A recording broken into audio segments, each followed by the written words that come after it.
Okay, so first of all, thank you so much for staying all the way until the very end. It's true commitment from your end.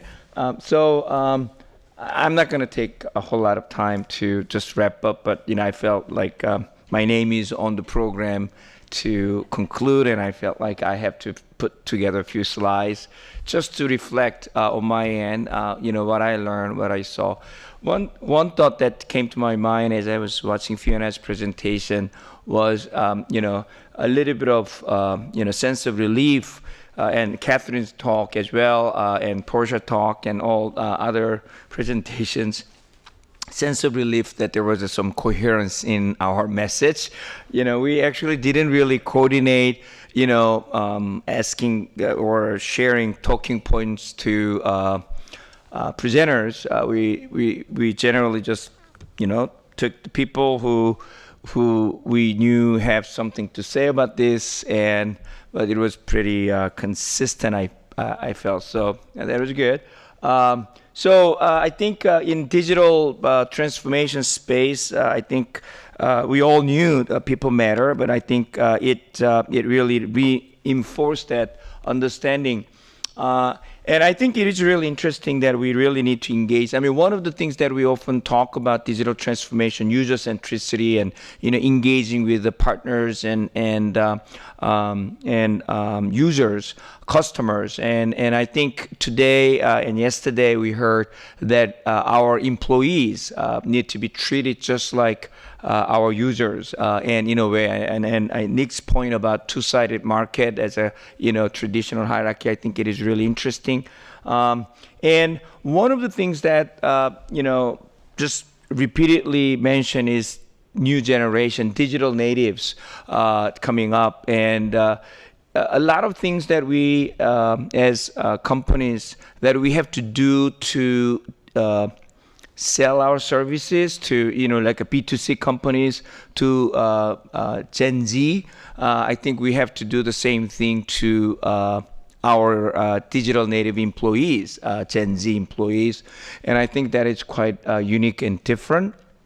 Some of the things we heard yesterday and today about their, strong identity, and then they're concerned about the involvements and so on. I think these are somewhat different from millennials, and I think we need to pay attention to and so forth.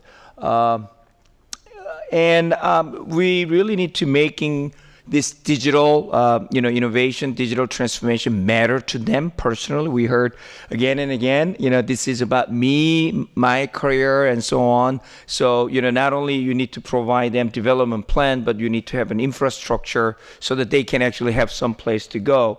And I think along with it, there are a few new technological frontiers that are emerging. In the earlier panel or breakout session, Tata Consulting, we heard about this people analytics of very different kind, helping people to manage their mental health. Earlier this year, XLab held a webinar on what we called Sports Analytics 2.0 and Moneyball 2.0. The idea was that a lot of analytics that we are currently using, dashboarding and predictive analytics and so forth, came from sports analytics. We all know Moneyball story. So the idea was that what do these people do now, right? And then it turns out that they actually moved beyond this dashboarding and predictive analytics and what they call interventional analytics, right? So very granular level, individual level prediction about who's going to likely to get injured, and based on their practice levels and their performance during the game, practice games, their hydration level, their muscle strength, their sleep patterns. And so that was quite inspiring to think about how can we then embrace such analytical techniques to help our employees and monitor their performance and so forth. But then it immediately creates all kinds of concerns about privacy, data ownership, and Gen Z and millennials are particularly sensitive about those issues. And so that's bringing us back to the technology frontier. So there are a lot of interesting opportunities to, what I would call ethical technology, responsible digital innovations. So we really need to embrace social, ethical, and cultural changes and embrace it as part of the core technological design. Last year, we did a project sponsored by Samsung. Samsung Electronics came to us and said, what is the future next big thing? What would be the biggest computing paradigm that we need to worry about? So we went out and talked to a bunch of technology experts, professors and investors and the tech analysts. One thing that was really surprising was that these technologists told us that in the past, the ethical issues, social consequences were often that topic that they did not consider as they were building technology. They thought that we just need to build the best technology, and these soft issues were dealt by other people. And they came to the conclusion almost unanimously the technology actually needs to be architected right. It's ethical issue, the ownership issues and bias issues are no longer afterthought, cannot be dealt with as an afterthought. They should be embraced and architected as part of the core design technology issues. And I think that is actually really interesting issues that we will be, confronting.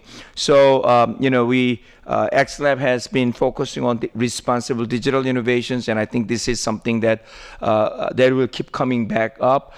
And also, I think, earlier, Porsche discussion, the question about how do you make the new generation of employees to get excited coming to work at Porsche. Free Porsche, But I think it was also anecdotal story. I was talking to some of the engineers in Silicon Valley who left digital native companies like Facebook and Google and ended up going to work for Apple and Samsung and these hardware companies. And I asked them, why did you leave this high-paying job and this company? And then said, there's nothing better than actually seeing your product in physical embodiment and making some real impact in the real world. And instead of just this nebulous, invisible digital service product. And I think there is just something about creating permanent stuff, permanent change. So that goes back to making it matter. So how can we make this digital transformation, their job matter? Has to do a lot to do with the traditional companies who have this kind of like a long tradition of creating something permanent and with mission and value of making this world better. I think those things actually become increasingly important. And so with the right technology, right sort of mission, culture, and right kind of product, not just digital product, but digital and physical product with the goal of making this world a better place, I think that probably would be an important attraction point of talent, even though it may not be as cool as, or maybe that those companies may actually be cool companies in the future. It's not just Apple, Google, Amazon, and so forth. It's just this type of journey or struggle and dialogue will have to continue. It is dialogue among us, dialogue with our employees, dialogue with peers, our other partners. So with that, I'd like to thank you all and for staying here, coming here, and being part of the conversation, and hope to see you in near future. Thank you. And of course, I'd like to thank our team who made it possible. So, Tyler, where is Tyler? She's here. We met on a weekly basis. Tyler, Lee, and Celeste, myself included, and Ed, and all the teams, and our media vision and our Think team thank you for all your help, and so hope to see you next year. Bye.